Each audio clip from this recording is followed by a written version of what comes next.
నాగోబా జాతర గురించి ఎరికే కదా. ఆహా, ఆదిలాబాద్ జిల్లా కేస్లాపూర్లా ప్రతి ఏటా చేసే ఈ పండుగను మస్తు చేస్తారు. మన మోస్రం వంశపోళ్ళు ఏండ్ల కొద్ది జరుపుతున్న ఈ జాతరకు మస్తు పేరుంటది. పోయినసారి మన గవర్నమెంట్ మంచిగా చేసింది కదా ఈ పండుగను. మరి ఈసారి కూడా ఈ పండుగలు సురువైనాయట. ఓ పారి సుషాద్దని రాన్రి రాన్రి. అబ్బా, నాగోబా జాతర మస్తుగా షురువైందుల్లా. దేవుని గొప్పతనం తెలిసిన ఎక్కడెక్కడి పబ్లిక్ అంతా వచ్చి మొక్కులు తీర్చుకొని పోతున్నారు. గుడి చుట్టూ కూర్చొని పూజలు కూడా చేస్తున్నారు. అబ్బా, 7 తలల నాగదేవత విగ్రహం కండ్ల నిండు కనిపిస్తున్నదంటే మనసు ఉప్పొంగుతోంది కదా. సమ్మక్క సారక్క తర్వాత నాగోబా జాతరే దేశంలో పెద్ద జాతరాయే. అందుకే మస్తు సంబరంగా నడుస్తున్నాయి.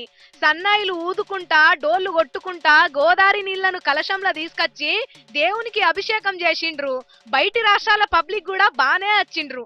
ఆడోళ్ళు చిన్నోళ్లే కాదు, పెద్ద పెద్దోళ్ళు కూడా వరుస పెట్టి వచ్చి మొక్కులు చెల్లించుకుంటాండ్రు. ఇగో గీ సారు గుర్తుపట్టిండ్రా? ఆరతి తీసుకుంటున్న గీ సారు నౌకర్లిచ్చే సంఘం పెద్ద మనిషి గంటా చక్రపాణి సారు. సంప్రదాయం ప్రకారం నెత్తికి రుమాలు చుట్టుకున్నాడు. మస్తు ముద్దుగా కనిపిస్తున్నాడు కదా. మరి ఈ పండగ గురించి దేవుని గురించి ఏం చెప్తాడో ఇందాం పట్టుండ్రి. దాదాపు 30 సంవత్సరాల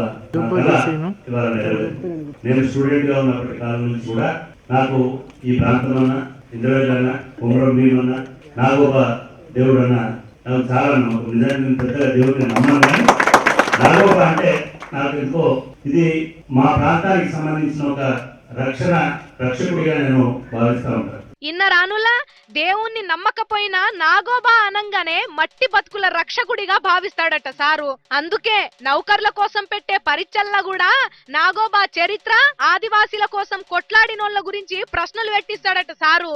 మరి సార్ చెప్పినట్టే భక్తులు ఆశించినట్టే నాగోబా దేవుని దయ వల్ల తెలంగాణ నౌకర్లు పెరిగి రైతుల బతుకులు బాగుపడి పార్టీల కొట్లాటలు మూలకు పడి అందరూ సల్లంగుండే రోజు రావాలని మనం కూడా కోరుకుందాం.